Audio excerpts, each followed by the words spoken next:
Hello, good morning, students. Today we are to discuss about the topic name sexual disorders. Sexual disorders. तो अपन देखते हैं sexual disorder क्या होता है. Sexual problems are defined as difficulty during any stage. यानी sexual problem क्या है कि sexual problem are defined as difficulty during any stage. यानी इनमें से किसी भी स्टेज के अंदर अगर अपने को परेशानी फील होती है, कठिनाई फील होती है, या अपन बात कर सकते हैं डिफिकल्टी फील होती है, तो उससे अपन क्या बोल रहे हैं, सेक्सुअल प्रॉब्लम. कौन कौन सी ऐसी स्टेज है उनको अपन देखते हैं. डिजायर. डिजायर मीन्स इच्छा.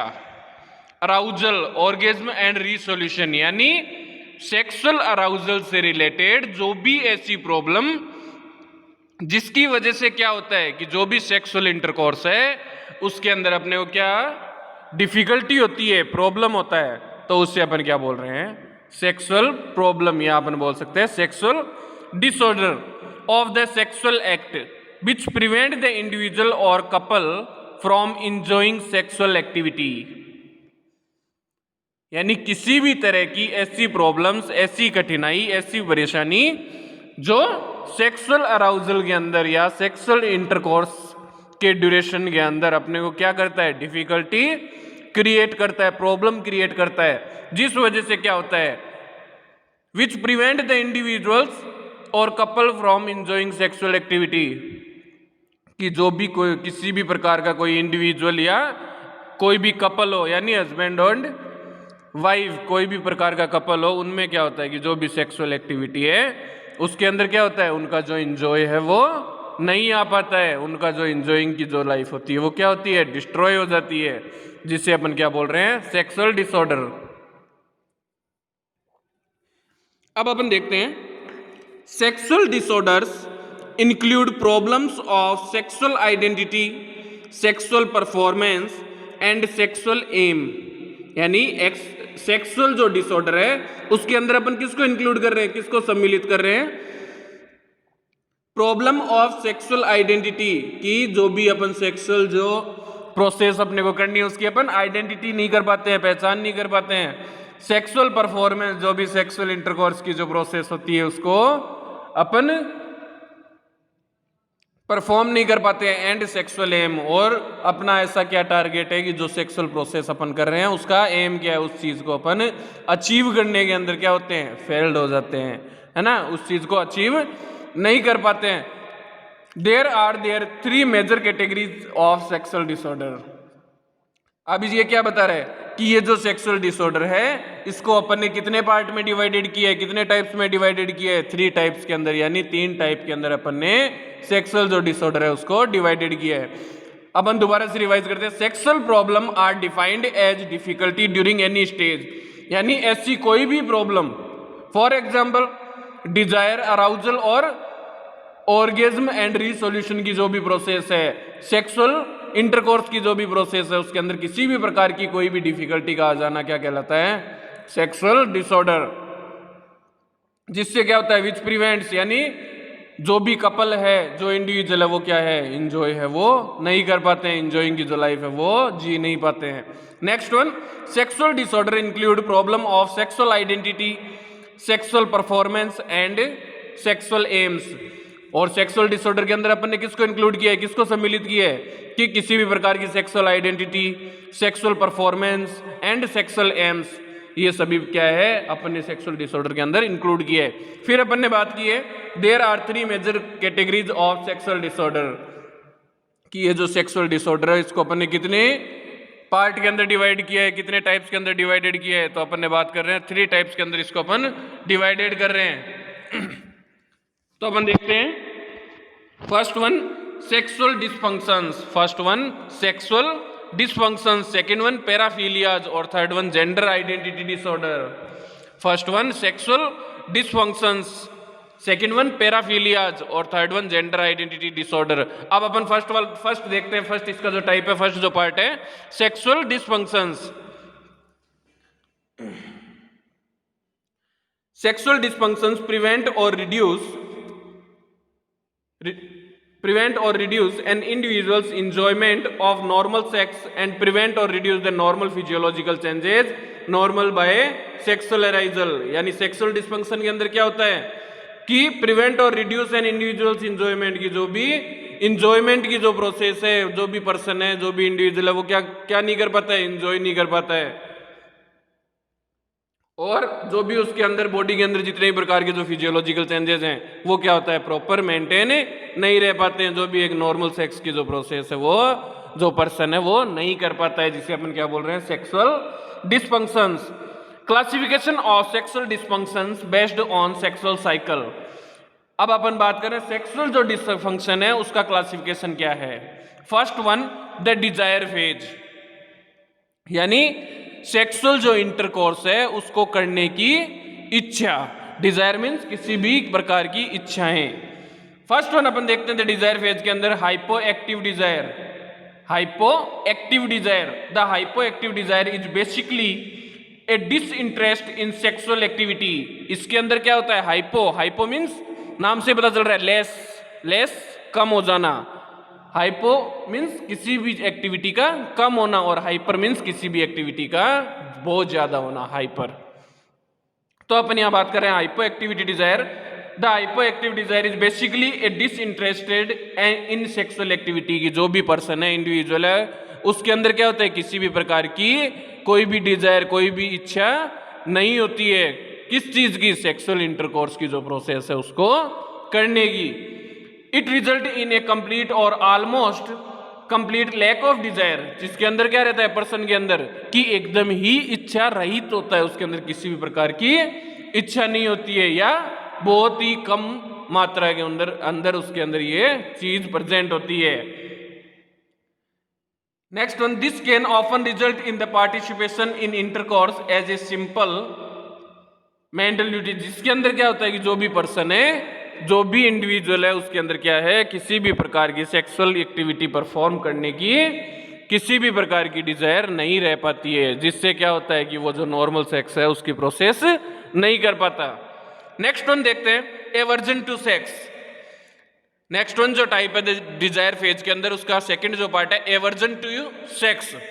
This is different from simple hypoactive sexual Dzire.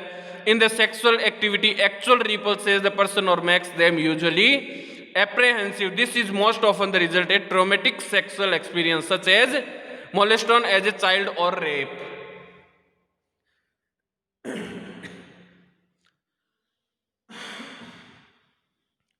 First one अपन ने बात की थी डिजायर फेज के अंदर हाइपो एक्टिव डिजायर, यानी इसके अंदर क्या हो रहा था कि जो भी पर्सन है, जो भी इंडिविजुअल है, उसके अंदर जो भी सेक्सुअल एक्टिविटी है उसके अंदर किसी भी प्रकार की डिजायर नहीं होती है, किसी भी प्रकार की इच्छा नहीं होती है। और एवर्जन टू सेक्स के अंदर क्या हो रहा है, जस्ट अपोजिट, जस्ट अपोजिट।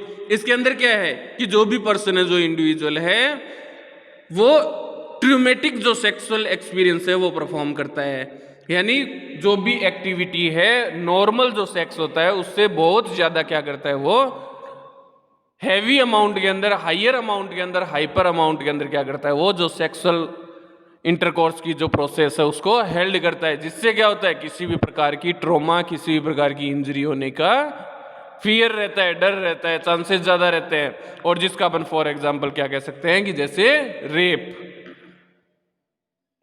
जिसके अंदर क्या होता है कि बिना अगले की सहमति के, बिना अगले की परमिशन के अपन क्या करते हैं कि किसी भी प्रकार के किसी भी एक्टिविटी के लिए अपन क्या हो जाते हैं, हाइपर एक्टिव, बहुत ही ज्यादा अपन क्या हो गए, एक्साइटेड हो गए, बहुत ही ज्यादा अपन क्या करते हैं कि जो भी सेक्सुअल इंटरकोर्स की जो प्रोसेस है वो बहुत ज्यादा प्रेजेंट हो जाना, जिससे क्या होता है किसी भी प्रकार की ट्रॉमा और इंजरी होने के चांसेस बहुत ज्यादा बढ़ जाते हैं। तो इसको अपन क्या बोल रहे हैं, aversion to sex. Next one अपन बात करते हैं डिजायर फेज के बाद सेकंड वन जो फेज है, the arousal phase, the arousal phase. First one देखते हैं erectile dysfunction. Erectile dysfunction, erectile dysfunction is the inability of males to attain sustain erection long enough for coitus. Erectile dysfunction means कि ये जो condition है किसके अंदर arise होती है, मेल के अंदर, बॉयज के अंदर, लड़कों के अंदर, आदमी के अंदर, उनके अंदर क्या होता है कि ड्यूरिंग द सेक्सुअल इंटरकोर्स जो भी उनके जो ऑर्गन्स है वो कंप्लीटली इरेक्ट नहीं हो पाते हैं, कंप्लीटली इरेक्ट नहीं हो पाते हैं, जिस वजह से क्या है कि जो नॉर्मल सेक्स की जो प्रोसेस है वो अफेक्टेड हो जाती है। तो इसे अपन क्या बोल रहे हैं, इरेक्टाइल डिस्फंक्शन। नेक्स्ट वन अपन बात करते हैं sexual arousal disorder. Sexual arousal disorder, the inability of female to become sexual arousal disorder. इसके अंदर क्या होता है, ये जो डिसऑर्डर किस में प्रेजेंट हो रहा है, फीमेल्स के अंदर, जो भी वुमेन्स है, फीमेल्स है, उनके अंदर प्रेजेंट हो रहा है कि उनके अंदर किसी भी प्रकार का जो सेक्सुअल अराउजल है वो प्रेजेंट नहीं हो पाता है, जिस वजह से जो नॉर्मल सेक्स की जो प्रोसेस है वो अफेक्ट हो जाती है। तो इसको अपन क्या बोल रहे हैं, सेक्सुअल अराउजल डिसऑर्डर। अब नेक्स्ट वन अपन बात करते हैं the orgasm phase. The orgasm phase, जिसके अंदर फर्स्ट वन अपन देखते हैं premature ejaculation. Premature ejaculation, when males are unable to control ejaculation so that occur before satisfying sexual relationship can take place with the partner, it is known as premature ejaculation। इसके अंदर क्या होता है कि ejaculation means time duration complete होने से पहले ही क्या हो जाना कि जो भी स्पर्म है उसका पास आउट हो जाना। जो प्रीमेच्योर इजैकुलेशन क्या होता है कि without the satisfaction of sexual relationship can not take place with the partner, की जो भी पार्टनर है वो क्या नहीं हो पाया, सेटिस्फाइड नहीं हो पाया, उससे पहले ही क्या हो जाता है कि जो इजैकुलेशन की प्रोसेस है वो हेल्ड हो जाती है, जिससे क्या होता है कि जो भी नॉर्मल सेक्स है वो अफेक्टेड हो जाता है। तो इसे अपन क्या बोल रहे हैं, premature ejaculation. Next one ejaculatory incompetence. Ejaculatory incompetence, ejaculatory incompetence is the lack of delay of organism in males. इसके अंदर क्या हो रहा है कि जो भी मेल्स है वो क्या करते हैं, उनके अंदर जो भी lack of delay of reaching orgasm in males की वो क्या होते हैं कि जो भी उनकी टाइम ड्यूरेशन है उसको कंप्लीट नहीं कर पाते हैं। Next one inhibited female organism. Inhibited female organism, the female version of this is inhibited female organism, the lack और delay of reaching orgasm in females. कि जो भी फीमेल्स है उनके अंदर क्या होता है कि जो सेक्सुअल इंटरकोर्स की जो टाइमिंग है उसको अचीव नहीं कर पाती है, उनके अंदर क्या होती है, इनकैपेबिलिटी होती है, जिससे अपन क्या बोल रहे हैं, inhibited female orgasm. Next one अपन फोर्थ वन बात करते हैं फेज की, sexual pain disorder. Sexual pain disorder, जिसके अंदर फर्स्ट वन अपन देखते हैं dyspareunia. First one dyspareunia. Dyspareunia is when pain occurs during intercourse, कि जब भी सेक्सुअल इंटरकोर्स की जो प्रोसेस हेल्ड हो रही है, जो भी परफॉर्म कर रहा है सेक्सुअल इंटरकोर्स की जो प्रोसेस है, उसके अंदर क्या होता है, पेन फील होता है। This predominantly a female complaint but it does occur in males occasionally. और ये जो प्रोसेस है वो किन के अंदर होती है कि मोस्टली फीमेल्स के अंदर की ड्यूरिंग द सेक्सुअल इंटरकोर्स उन्हें क्या होता है, पेन फील होता है। और but in some cases these condition are also occurred in males, कि कुछ कंडीशन ऐसी होती है, कुछ स्थिति ऐसी होती है जिसमें ये कंडीशन मेल्स के अंदर भी देखी जाती है, जिसे अपन क्या बोल रहे हैं, dyspareunia means pain occur during the sexual intercourse. Next one vaginismus. Next one जो सेक्सुअल पेन डिसऑर्डर का सेकंड टाइप है vaginismus. Vaginismus is a female disorder in which involuntary spasmodic muscles contraction occur at the entrance to the vagina when an attempt is made for insert the penis।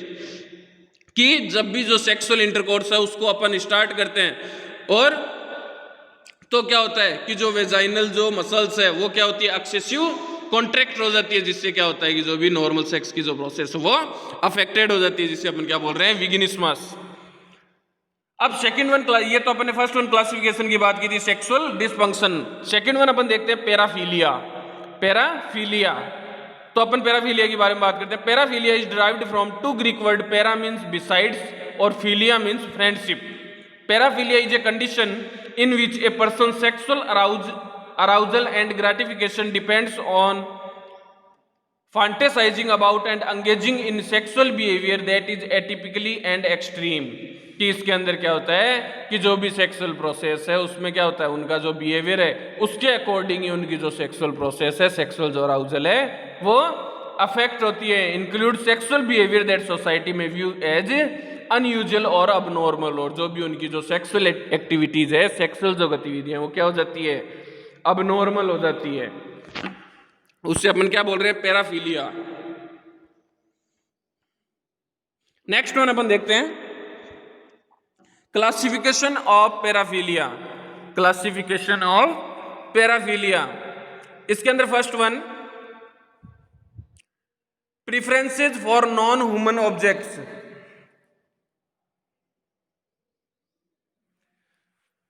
Classification की बात कर रहे हैं अपन पैराफिलिया की। First one preference for non human objects, यानी इसके अंदर कोई भी ह्यूमन बीइंग है, कोई भी बॉयज या गर्ल है, या कोई भी मैन एंड वुमेन है, वो प्रेजेंट नहीं होती है। फेटिसिज्म, first one फेटिसिज्म। Fetish exist when a person is sexually aroused bye non living object. इसके अंदर क्या होता है कि जो भी पर्सन है, जो भी इंडिविजुअल है, वो नॉन लिविंग ऑब्जेक्ट, यानी कोई भी लिविंग ऑब्जेक्ट उसके पास नहीं है, वो नॉन लिविंग ऑब्जेक्ट को देखकर क्या हो जाता है, एक्सेसिव एक्साइटेड हो जाता है, सेक्सुअल एक्टिविटी परफॉर्म करने के लिए रेडी हो जाता है। It can manifest in two ways, one more extreme than other. जिसके अंदर क्या होता है कि जो भी मेल है, जो भी मेन पर्सन है, उसके अंदर क्या होता है कि जो भी फीमेल है उसके क्लॉथ्स वगैरह देख के, अंडर गारमेंट्स वगैरह देख के वो क्या हो जाता है कि उसके अंदर जो सेक्सुअल अराइजल की जो कंडीशन है वो अराइज हो जाती है।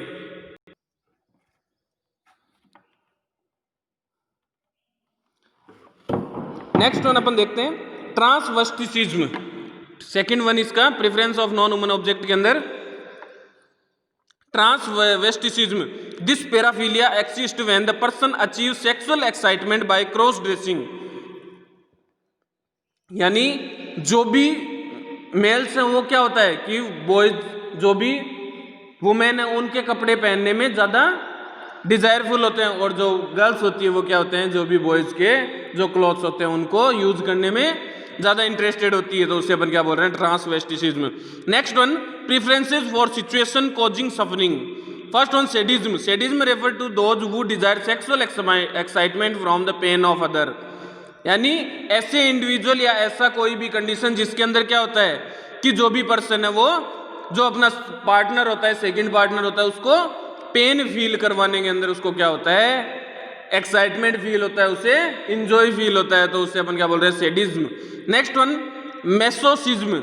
मैसोसिज्म refer to those who drive sexual excitement through their own pain. ऐसा पर्सन जिसको खुद पेन करवाने में या खुद पेन फील करने के अंदर ज्यादा इंजॉय फील होता है, उससे अपन क्या बोल रहे हैं, masochism. Next one preference for non consenting partners. First one exhibitionism. Exhibitionism is the exposure of one's genital in public area, कि जो भी ऐसा पर्सन जो क्या होता है, जो पब्लिक एरिया होता है उसके अंदर अपने जो जेनाइटल ऑर्गन है उनको एक्सपोज करने के अंदर उसको इंजॉय फील होता है। Next one voyeurism. Voyeurism is में साइकोसोशियल सेक्सुअल डिसऑर्डर, ये एक प्रकार का मानसिक विकार है, in which a person derives sexual pleasure and gratification from looking at the naked bodies and genital organ or sexual acts of others। इसके अंदर क्या होता है कि जो भी नेक्ड बॉडीज होती है उनको देखकर, जो नॉन लिविंग ऑब्जेक्ट्स है उनको देखकर क्या होता है कि उनके साथ वो सेक्सुअल जो एक्टिविटी है वो परफॉर्म कर देता है। Next one paedophilia. Paedophilia is the act of driving sexual excitement through the physical contact of children. ऐसे पर्सन्स, ऐसे इंडिविजुअल जिनको क्या है कि जो भी चाइल्ड है उनके साथ जो सेक्सुअल एक्टिविटी परफॉर्म करने में इंजॉय फील होता है, जिसे अपन क्या बोल रहे हैं, पेडोफिलिया। नेक्स्ट वन अपन देखते हैं gender identity disorder. Third one जो क्लासिफिकेशन अपन बात करते हैं, first one sexual dysfunction, second one paraphilias और third one gender identity disorder. Gender identity disorder के अंदर a gender identity disorder exist when a person male और फीमेल एक्सपीरियंस कंफ्यूजन, वेगनेस और conflict in their feeling about in sexual identity, की जो भी उसके अंदर सेक्सुअल जो फीलिंग्स अराइज हो रही है उनको सोचकर वो क्या हो जाता है, कंफ्यूज हो जाता है कि ये मेल्स के लिए या फीमेल्स के लिए। इसके अंदर अपन देखते हैं transsexualism. In this there is a persist and significant sense of discomfort regarding one's anatomical sex and a feeling that is inappropriate in one's perceived gender।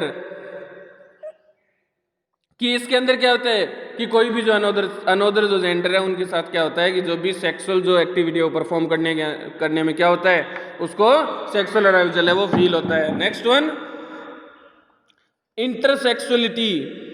The patient have gross anatomical और physiological feature of the other sex, की जो भी other जो sex है उनके साथ sexual जो activity perform करने के अंदर ज्यादा एक्साइटेड रहते हैं। Next one, medical management.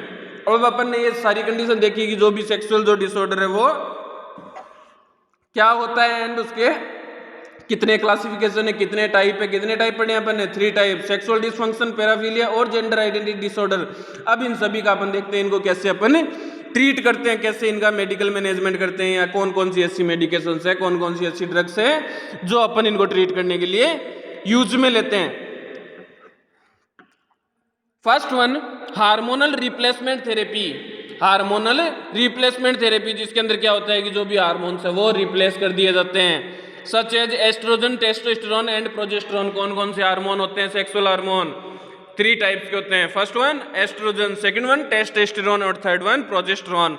कि इनका जो भी एस्ट्रोजन, प्रोजेस्टेरोन और टेस्टोस्टेरोन जो हार्मोन्स हैं उनको रिप्लेस करके अपन क्या कर सकते हैं, जो भी पेशेंट की जो कंडीशन है उसको ट्रीट कर सकते हैं। Next one, identify the treat positive factors. और अपन क्या करेंगे कि जो भी उसके कॉजेज है जिनके अंदर ऐसे कोई भी कारण जिनकी वजह से ये डिसऑर्डर आ रहा है उन कॉजेज का पता लगाएंगे, उनकी पहचान करेंगे। नेक्स्ट वन अपन देखते हैं मेडिकल मैनेजमेंट के अंदर कपल थेरेपी। कि जो भी कपल है, हस्बैंड है, वाइफ है, उनको क्या करेंगे अपन, जो भी एजुकेशन है, सेक्सुअल जो भी एक्टिविटी है उसके रिगार्डिंग जो भी अपन एजुकेशन है, जो भी नॉलेज है वो प्रोवाइड करेंगे। Next one, drug therapy such as anti psychotic and anti depressants. और ड्रग थेरेपी के अंदर कौन कौन सी मेडिकेशन प्रोवाइड करेंगे, एंटी साइकोटिक और anti depressants. Next one, psycho analytical psychotherapy. Next one, behavioural therapy such as aversion therapy.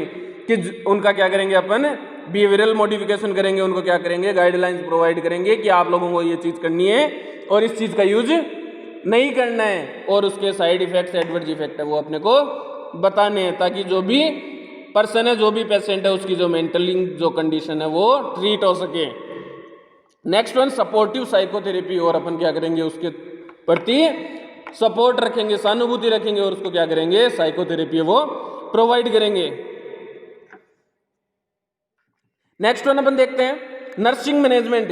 कि ऐसा मैनेजमेंट जिसके अंदर नर्स का क्या रोल होता है इस जो सेक्सुअल डिसऑर्डर है उसको रिमूव करने के अंदर। First one, establish and maintain therapeutic nurse patient relationship. कि अपने को क्या करना है, जो भी थेरापेटिक नर्स पेशेंट रिलेशनशिप है उसको मेंटेन करना है। Accept the client as he or she is. और चाहे क्लाइंट बॉयज हो चाहे गर्ल्स हो, अपने को क्या करना है, दोनों के साथ सेम बिहेव रखना है। Next one, allow the patient to express his और her feeling related to sexual functioning. और अपने को क्या करना है, उस पर्सन को परमिशन देनी है कि जो भी उनके अंदर फीलिंग्स है उसको एक्सपोज करो, उसको दिखाओ। Next one, teach relaxation therapy to relax. और अपन को क्या करना है, उसको रिलैक्स प्रोवाइड करने के लिए जो भी थेरेपी अपने को सुटेबल लगती है वो प्रोवाइड करनी चाहिए। Next one, encourage the client to interact with others.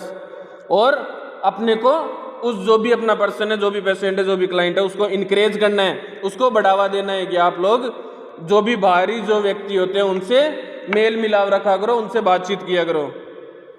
Next one, provide educate counselling to the couple together और सेपरेटली। और अपने को क्या करना है, एक एक करके और ग्रुप के अंदर, कपल के अंदर अपने को क्या करना है, जो भी थेरेपी है, काउंसलिंग है, गाइडेंस है वो अपने को प्रोवाइड करनी है। Next one, motivate the client to have better cooperating during treatment. और अपने को क्या करना है, जो भी क्लाइंट है अपना, जो भी पेशेंट है, जो भी पर्सन है, उसको मोटिवेट करना है ना, कि वो अपने साथ कोऑपरेशन करे ताकि वो इजीली और जल्दी ट्रीट हो सके। Next one, involve other partner in planning and executing treatment regimen. और अपने को क्या करना है कि उसके जितने भी जो फैमिली मेम्बर्स है, उसके रिलेटिव्स है, जो उसके साथ रहते हैं, उन सभी से अपने को क्या करना है, बातचीत करनी है, उनसे उनको नॉलेज प्रोवाइड करना है कि भाई इसके साथ इस तरीके से रहना, इस तरीके से बिहेव मेंटेन रखना है ताकि ये ट्रीट हो सके. So the sexual disorder are complete. Thank you very much, students.